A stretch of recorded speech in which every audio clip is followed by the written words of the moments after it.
So yesterday morning, Ginger Z with Good Morning America reposted some pictures that Ron Vaughn, our local KIT uh, weather man, had shared from the night before, or local people had shared, talking about how dry it is here in Arkansas, in Northeast Arkansas especially. And I made the comment of this isn't a contest that we want for many reasons. Obviously, our lawns are suffering, the farmers are suffering, the crops are suffering. The heat is oppressive. Construction workers are suffering. Sorry, the lights in my eyes all of a sudden.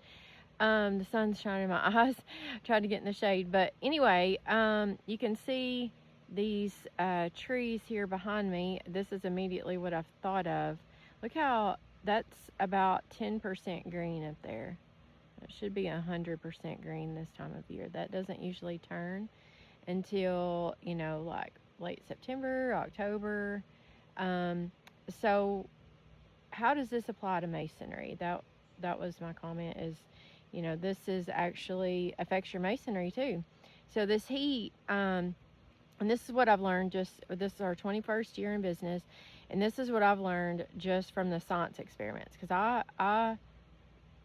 I'm a question asker, and I like to know why and all this. So if you call me and you've got cracks on your house, the immediate first thing I'm going to do is look at why, because mortar doesn't solve the problem. It just closes a gap, right? So what caused it?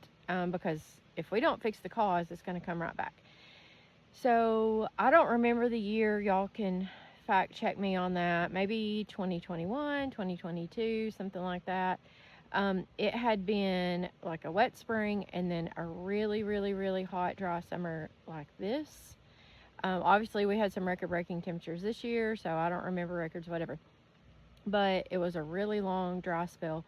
And then in October or so, it started getting wet. Like we had lots of rain, and the script just kind of flipped real quick there.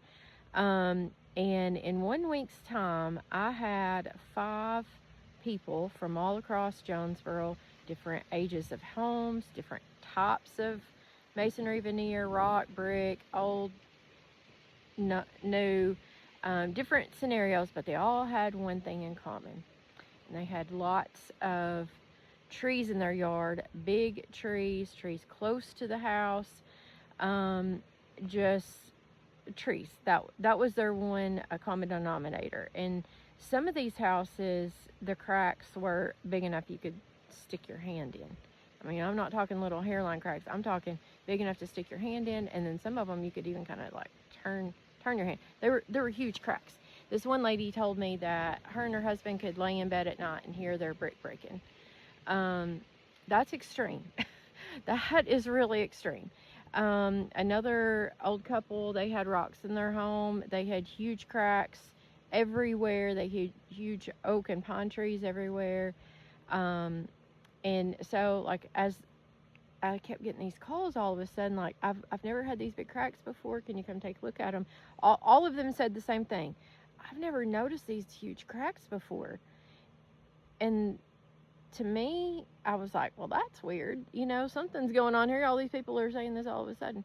So I got to looking, and then I called an engineer, and I was like, listen, I have a theory here, but, this isn't usually our weather to cause this. Like, what do you think? And he's like, yeah, it absolutely happens in other places in the country. We're just not used to those kind of extreme shifts in Arkansas.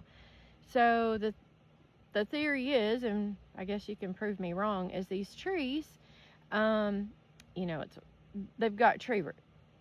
Obviously, that's dumb. They have tree roots, right?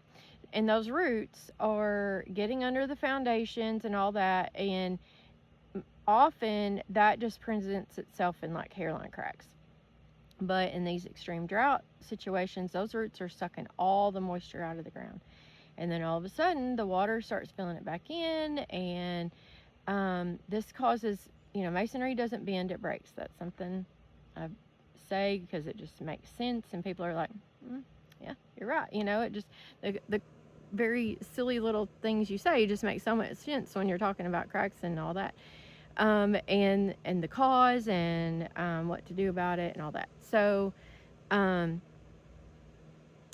the I guess the short story is don't let trees, big huge trees, grow up close to your house. Now, what am I talking about? Am I talking about your Japanese maple? Yeah, yeah. The rule of thumb is, I'm gonna pull this back here. For as tall as your tree is, that's how far out the roots go, right? So, however tall your tree is, that's how far out your roots go. So, if you're planting that if you or maybe you didn't plant it, maybe your landscaper when the house was built planted it. The juniper tree, the Japanese maples, the holly trees, holly bushes, they're notorious because their tree roots are, or they're a tree bush, whatever. Their roots are terribly aggressive. Those will get under your foundation. And then we have a drought, let's say, and those roots are under there. They're really struggling, and all of a sudden, all this groundwater starts flooding back in. That's those fractional movements, just tiny little fractions. Your brick doesn't bend, it breaks. And the more flexing you have, just over time, those tiny little fractional flexes, that causes cracks. So get rid of the trees, plant them far away from your home. The bigger the tree grows, the farther away from your home it needs to be if you don't want to maintenance it, if you don't want to spend all that expensive money or all that money fixing expensive repairs. I'm in the repair business. I'll do what you want. It's your yard, it's your trees.